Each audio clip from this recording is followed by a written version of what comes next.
Shin ka san za ka iya registering business name ɗinka kyauta ba tare da ko sisinka ba?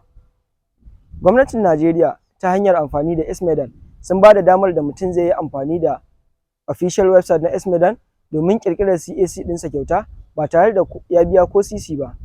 Kowa dai ya san cewa registering wannan suna yana ɗaukar 18,000 zuwa sama, to amma ta hanyar bin wannan hanyar za ka tseratar da wannan kuɗin naka kuma ka samu suna na business kyauta.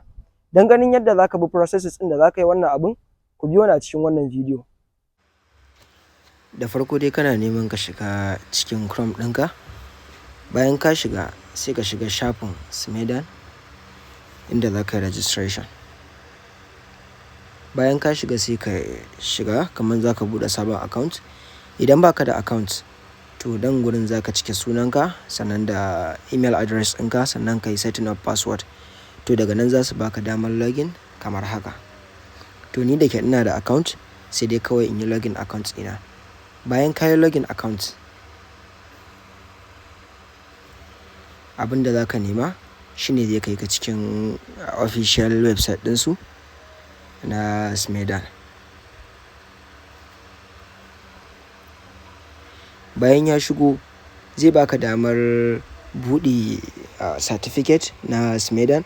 Kaga idan ka yi certificate ka samu riba ta farko, sannan ta biyu kuma zai baka damar registering CAC. Idan za ka yi registering CAC abin da za ka yi shine za ka danna wannan layukan guda uku na gefe, sai ka danna CAC registration da ke namba ta 4. Idan ka danna, idan baka yi ba zai ce ka yi applying.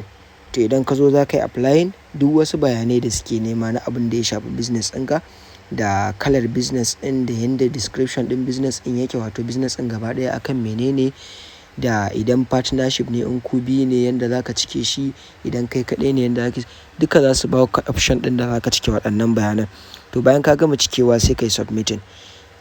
Sabida yawan mutane da aka yi musu, don kusan aka ce abu free ne, ana applying sosai, hakan yasa yake ɗaukan lokaci sosai, fiye da yana ɗaukan wata ko fiye da haka kafin ya yi. Amma kuma idan har baka saka sunan da bai dace ba ko kuma wanda aka riga aka yi register ba, to babu shakka wannan abin zai yi, kuma in yayi za su baka certificate ɗinka. Domin nan kun ga certificate ina ne da kuma status report ina, kuma dukansu in na sauke kowanne zai sauko. Wannan kenan. Idan wannan bidiyo ya yi maka amfani, ka yi sharing ɗinsa zuwa ga waɗanda kake ganin za su amfana. Sannan idan kana da wata tambaya za ka iya ajiye ta a comment section. Ku yi liking wannan bidiyo sannan ku ci gaba da following ɗinmu. Mun gode.